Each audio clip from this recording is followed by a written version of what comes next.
Bienvenue sur Africa 24 pour cette nouvelle édition du Non-Stop Info. Au sommaire, élection législative en Tunisie ce 26 octobre. Au cœur des programmes des candidats, la situation économique du pays.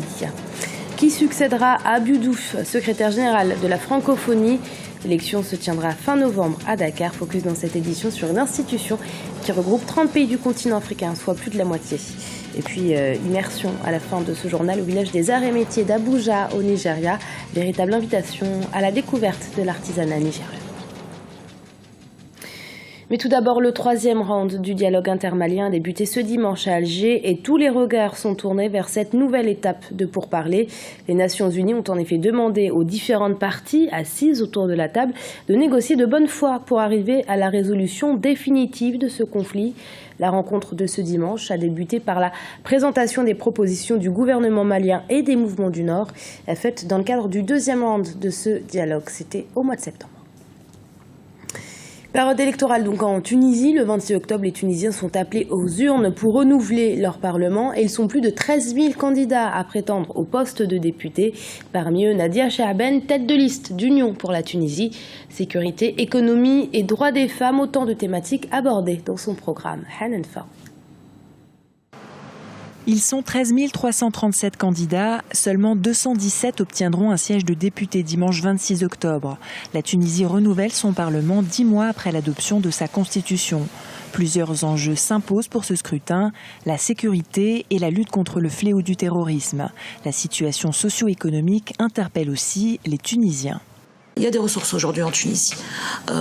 Contrairement au choix de certains qui ont été faits d'aller chercher de la dette, aujourd'hui, on a par exemple, au niveau de l'évasion fiscale, ça correspond à entre 10 à 20% du budget de l'État.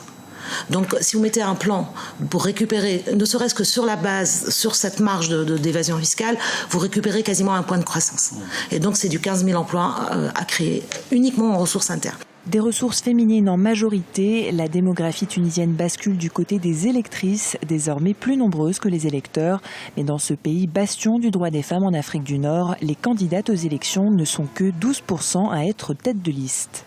Aujourd'hui, la féminisation des cadres politiques et en même temps associatifs, parce que c'est aussi le cas dans les associations où il y a une majorité de femmes présentes sur le terrain, fait que c'est celles qui maintiennent le cap par rapport aux vrais objectifs à réaliser aujourd'hui. C'est celles qui sont en train de sauver le pays, qui sont en train de travailler. Mais en même temps, c'est celles qui sont discriminées et qui sont écartées et exclues. 4 ans après la révolution du jasmin qui conduisit à la chute du président Zine El Abidine Ben Ali, la Tunisie se prépare à une autre élection capitale, celle du président de la République. 27 candidatures ont été retenues pour le vote du 23 novembre. Le Soudan a accueilli la conférence de l'Union africaine sur le trafic des êtres humains. Le pays est en effet un point de départ pour de nombreux migrants à la recherche de meilleures opportunités. Le Soudan accueille par exemple des dizaines de milliers d'Érythréens. D'autres transitent seulement par le Soudan et espèrent regagner l'Europe ou les États-Unis. Des réfugiés à la recherche donc d'une meilleure vie, souvent escroqués par des trafiquants et des passeurs peu scrupuleux. Il s'agit aujourd'hui de protéger ces réfugiés. Pour y parvenir, le gouvernement soudanais a appelé à davantage de soutien international. Marina Vani. Le trafic d'êtres humains existe encore aujourd'hui. Chaque année, de nombreux individus subissent ce trafic illégal. Depuis 2002, on estime que près de 20 000 personnes ont péri dans la seule Méditerranée. Le Soudan est l'un des points de départ d'Afrique privilégiés par les clandestins. Beaucoup parmi eux fuient la pauvreté et sont souvent enlevés par les trafiquants dans leur tentative de traverser la frontière vers le Soudan. En raison de l'effondrement de ces régimes, il est devenu difficile de contrôler les rives menant à l'Europe. Et les accords précédents signés entre les États africains et l'Europe, dont l'Italie, sont également difficiles à appliquer. Cela rend la tâche de la lutte contre le trafic d'êtres humains très difficile pour le Soudan. L'Est du Soudan a accueilli des dizaines de milliers d'Érythréens qui fuyaient la persécution et le gouvernement militaire. Sur les quelques 32 000 migrants arrivés en Italie en 2013, environ un tiers seraient érythréens. Pour l'heure, il n'y a pas de bilan exact du nombre de morts sur certaines routes de trafic, comme celle du désert du Sahara.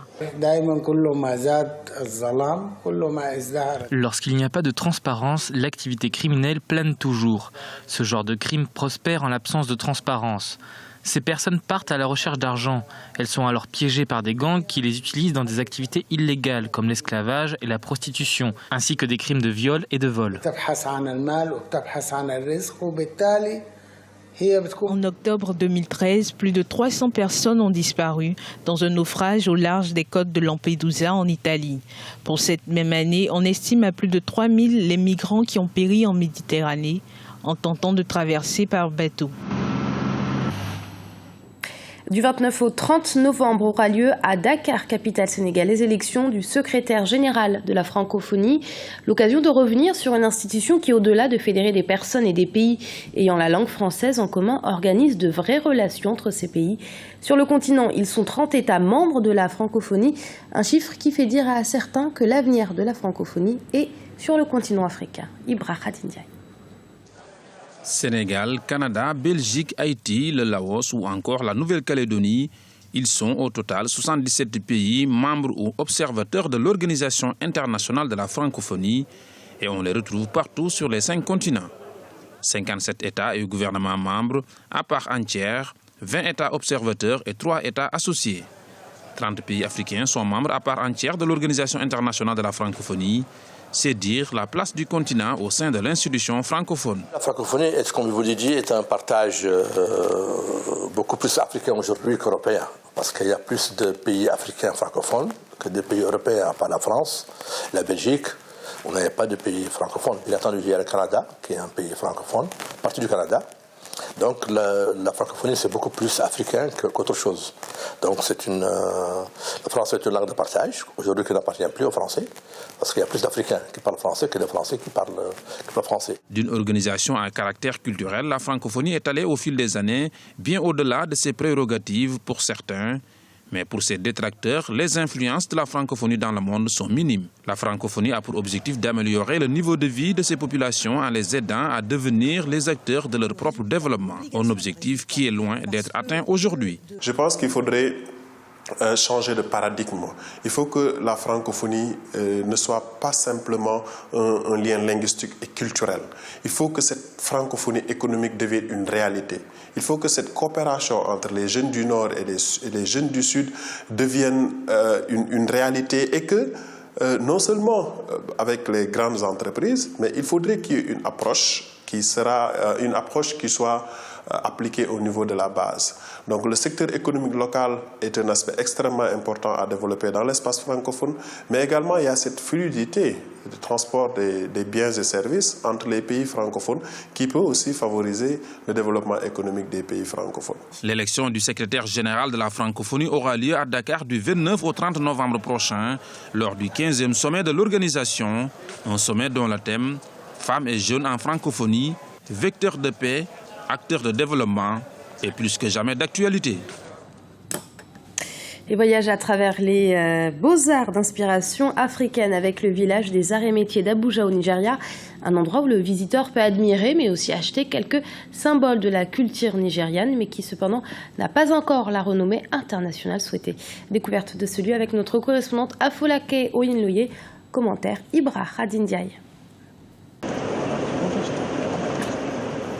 Le village des arts et métiers d'Abuja est l'un des endroits où le visiteur peut admirer et acheter quelques symboles de la culture nigériane.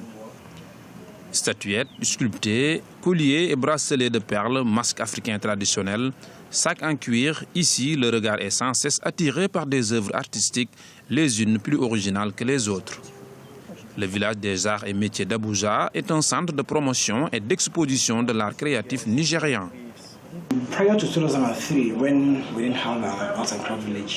En venant ici pour la première fois, j'ai vraiment été surpris. Je pouvais voir en un seul endroit toute la diversité et la vie d'Abuja. Vous pouvez voir les talents. Rien n'est copié ici, tout est original. Vous pourriez effectivement les voir faire ces travaux à partir de zéro et il s'avère très beau. Un lieu qui doit être encouragé. Avec cet endroit, nous sommes capables de montrer notre patrimoine culturel au Nigeria. L'activité principale est la valorisation d'une nouvelle génération d'art à travers la créativité et l'échange culturel des artistes. Un centre d'art afrocentrique au service de la création artistique contemporaine. Malgré ses atouts, le village des arts et métiers d'Abuja est toujours en quête d'une renommée internationale. Pour ce qui est des arts et de l'artisanat, nous avons un avantage comparatif par rapport aux autres pays. Je connais les pays qui ont promu et encouragé les arts et l'artisanat. Ils en ont eu des revenus élevés pour parler du Kenya. Donc, pour l'instant, au Nigeria, le travail n'est pas assez rentable car il n'y a pas un environnement favorable. Les fonds destinés n'ont pas été injectés. Nous avons des promesses et nous espérons que le gouvernement va les réaliser un jour. Nous essayons de nous garder dans l'entreprise parce que nous savons qu'il y a le potentiel. Repère de la créativité nigériane et réceptacle du potentiel artistique, ce lieu présente le potentiel de l'art nigérian. Mais le village des arts et métiers d'Abuja a vocation à promouvoir l'art nigérian à l'étranger, un défi urgent à relever. C'est la fin de ce journal. Merci de l'avoir suivi. Restez sur Africa 24. Dans un instant, une nouvelle édition du Non-Stop Info.